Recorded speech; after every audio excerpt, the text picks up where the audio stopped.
पिछले भाग में हमने देखा कि मायावी राक्षस शंबरासुर ने नन्हे प्रद्युम्न को समुद्र में फेंक दिया था, जहां एक विशाल मछली ने उन्हें निगल लिया। नमस्कार दोस्तों, आपका स्वागत है पौराणिक पुराण में। समुद्र की गहराई में उस विशाल मछली के पेट में 10 दिन के प्रद्युम्न सुरक्षित थे, लेकिन भगवान के अंश को कोई कैसे मार सकता है। शंबरासुर एक अत्यंत शक्तिशाली और महामायावी दानव था, जो अपनी मौत से कांपता था। उसे आकाशवाणी से चेतावनी मिली थी कि श्री कृष्ण के पुत्र के रूप में जन्मे कामदेव ही उसकी अजेय 100 मायाओं को नष्ट करेंगे। इसीलिए उसने नवजात प्रद्युम्न को समुद्र में फेंक दिया था। लेकिन नियति का महाखेल देखिए। मछुआरों ने जाल फेंका और उसी विशाल मछली को पकड़कर महाराज शंबरासुर को उपहार में दे दिया। शंबरासुर ने वो मछली कटने के लिए अपनी रसोई में भिजवा दी। उस रसोई की मुख्य दासी का नाम मायावती था, जो वास्तव में कामदेव की पत्नी रति थी।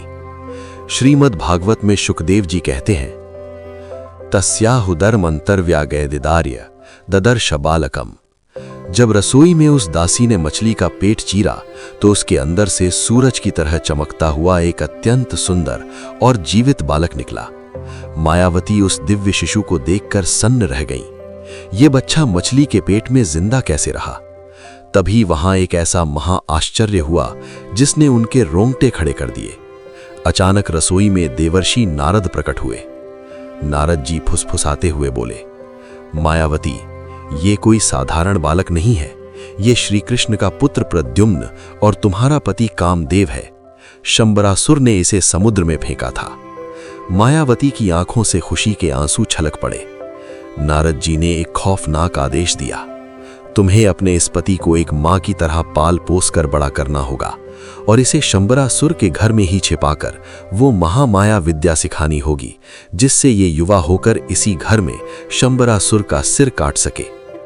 दुश्मन की मौत उसी की रसोई में पलने लगी। मायावती ने उस बालक को सबसे छिपाकर पालना शुरू किया। लेकिन जैसे जैसे प्रद्युम्न जवान होने लगे, उनके भीतर की दैवीय शक्तियां जागने लगी।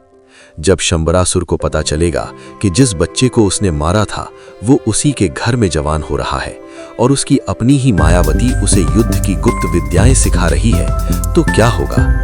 क्या प्रद्युम्न अपने पिता श्री कृष्ण की तरह ही इस मायावी दानव का संहार कर पाएंगे? अपनी राय हमें नीचे कमेंट्स में जरूर बताएं और पौराणिक पुराण चैनल को सब्सक्राइब करना न भूलें। मिलते हैं कहानी के अगले भाग में। तब तक के लिए नमस्कार।